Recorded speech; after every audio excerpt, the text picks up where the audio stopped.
ऐसे समाज सुधारक, ऐसे दूरदर्शी, आरक्षण के जनक, शिक्षा, आरक्षण और सामाजिक न्याय की आधारशिला रखने वाले छत्रपति साहू जी महाराज को बारंबार इस मंच से शत शत नमन करते हैं।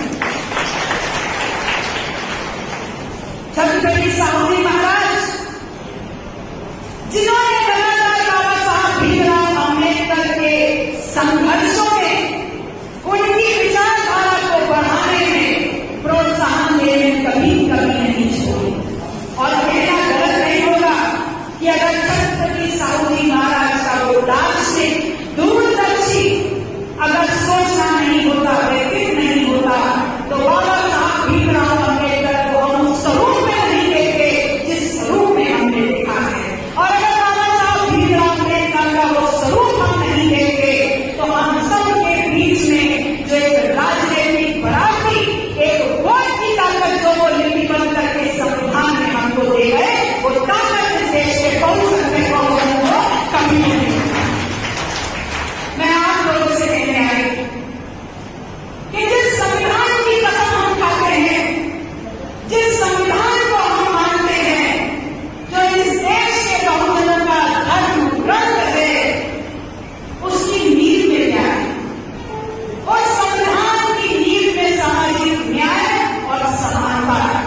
अपने वर्तमान और अपने भविष्य को लेकर चिंता है।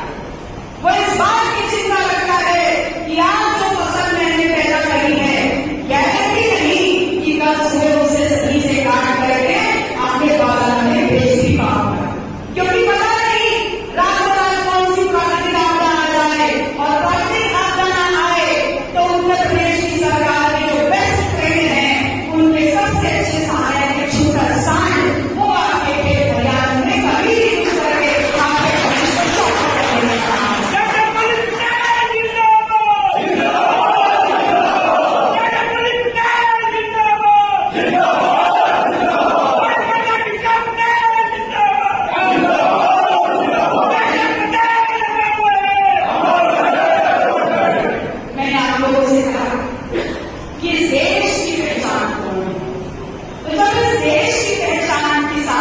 काम मजदूर है, तो इस देश की सत्ता किसके नाम होनी चाहिए?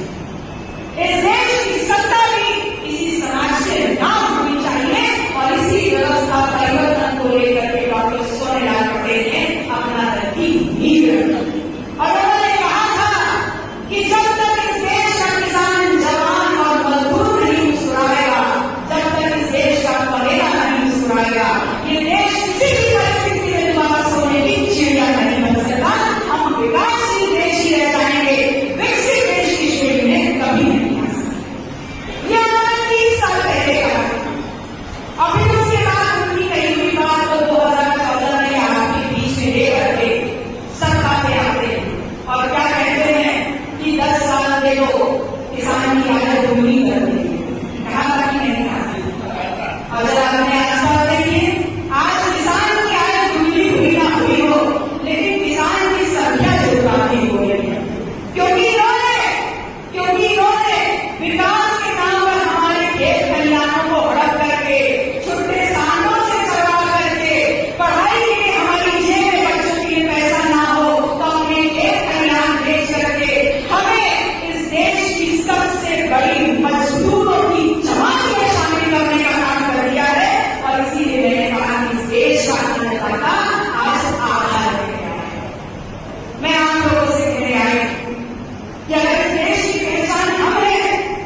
की गारंटी हम आपको दे सकते हैं।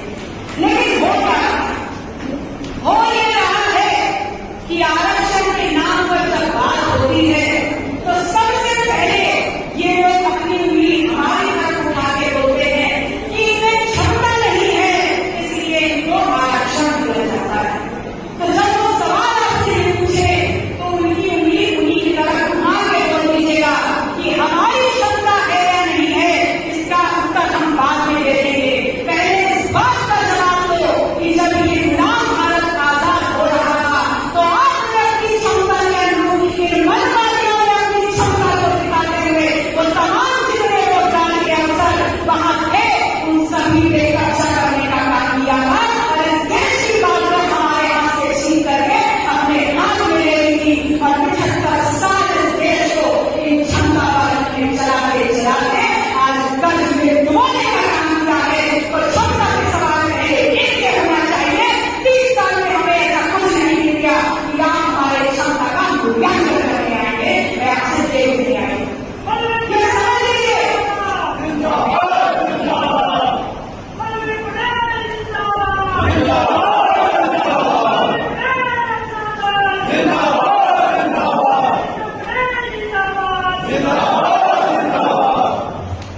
जिस आरक्षण की बात होती है और जिस आरक्षण के नाम पर हमको चट्टी चढ़ा के हमारी क्षमता का सवाल होता है तो हमको गले कुचले हमारा शोषण हमारी जाति के नाम पर चट्टी चढ़ाओ में हुआ, घरों में हुआ, हर सामाजिक स्तर पर हुआ। तो आज मुझे समझ में नहीं आता कि जब हमारा शोषण हमारी जाति के नाम पर हुआ तो आज 10% EWS आरक्षण का जरूर कैसे, क्योंकि वो तो उन लोगों के लिए है जो आर्थिक रूप से कमजोर है। तो आर्थिक रूप से कमजोर इस देश की जो बहुजन है, जो बहुसंख्यक है, उनसे ज्यादा आर्थिक रूप से कमजोर हो रहे हैं। तो ये 10% आरक्षण EWS किसके लिए? ये सवाल आपने कभी नहीं पूछा। लेकिन जब 27% आरक्षण लागू हो रहा था तो ये अपने घर का राशन पानी काम करके सड़कों पर निकल रहे थे कि मंडल कमीशन की सिफारिशें लागू नहीं होनी चाहिए। लेकिन हमने अपना साहस नहीं था कि जब 10% EWS का आरक्षण उस विधानसभा में, उस संसद में जब पारित हो रहा था और जब हमारे और आपके समाज के नेता जो दूसरों के खूंटे से बने हैं वहां पर टेबल बजा बजा के 10% आरक्षण का समर्थन कर रहे थे, तो हमने उनको अपने क्षेत्रों में घसीट करके उनसे सवाल पूछने का काम नहीं करा। ये हमने कायरता करी और आप देखिए आपने आपके हिस्से पर हमारे करने 10% EWS ले गए। ये कमजोरी है हमारी, ये कमजोरी है हमारी। उन्होंने सिर्फ आरक्षण नहीं छीना है, हमारे अवसर छीने। उस नींद में जो एक सबसे बड़ा स्तंभ था रोजगार, वो रोजगार के अवसर छीन गए, नए अवसर बन नहीं रहे और जो पुराने अवसर हैं उनको उन्होंने इस प्रकार छीनने का काम कर दिया। 30 साल हो गए मंडल कमीशन की सिफारिशें लागू हुए। क्या आप में से मुझे कोई भी बता सकता है किस विभाग में, किस जनपद में 27% का आरक्षण पूरा कर दिया गया? कहीं नहीं पूरा हुआ। लेकिन 10% EWS पता करिएगा अब तक पूरा हो गए, उसकी लिमिट बढ़ाने की चर्चा शुरू हो गई होगी, लेकिन हम लोगों को पता नहीं चलेगा, इतना साइलेंट बात हो जाएगा। मैं आप लोगों से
गरीब का बच्चा पढ़ता है।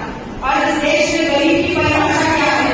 इस देश में गरीब की परिभाषा है वो व्यक्ति, वो कमेरा जो रोज कमा रहा है, रोज खा रहा है, रोज खा रहा है। जब उसके बच्चे वहां पढ़ने जा रहे हैं तो एसी कमरों में पढ़ नहीं रहे। तो किस खराब व्यवस्था की बात आप कर रहे हैं जिसका हवाला दे करके आपने उस स्कूल का वर्जन और पेड़ का निर्णय लिया? असल में बात ये थी कि अगर इतना कर देंगे तो हमारे बच्चे जो 1 किलोमीटर के दायरे में पढ़ रहे थे अब वो 2-3 किलोमीटर तो जा नहीं पाएंगे। शिक्षा वैसे ही खत्म हो जाएगी। और सबसे ज्यादा अगर प्रभावित सरकार के इस फैसले से कोई होगा तो इस देश की भविष्य करने वाली आधी आबादी उन बच्चियों का, क्योंकि लड़के तो तब भी साइकिल पर बैठ के चले जाएंगे, लेकिन छोटी छोटी बच्चियां जो है उनकी शिक्षा में ताला लगे उनके बाबा की तरफ जाएंगे। तो कहीं ना कहीं भारतीय जनता पार्टी की जो सोच है कि बेटी पढ़ाओ, बेटी बचाओ, बेटी को कमाई में लगाओ, वो सोच तो पहले ही खत्म हो जाती। वो तो समाज में उनकी स्थिति पहले ही दिखा देती है कि प्राथमिक विद्यालय अगर बंद हो गए तो जब प्राथमिक शिक्षा लड़कियों की नहीं होगी तो वो कॉलेज क्या जाएगी और कमाने ऑफिस कर सकेगी। मैं आप लोगों से पूछती हूँ कि जब ये निर्णय आया तो यहाँ सब बुद्धिजीवी बन बैठा, सबके बच्चे, अगर आपका बच्चा नहीं पढ़ता तो परिवार कोई बच्चा जो प्राथमिक विद्यालय में पढ़ता होगा तो आपने इस निर्णय के खिलाफ कितनी बार सबको बिठौने का काम किया? बताइए, एक भी आदमी ना। देखिए कितनी बड़ी भीड़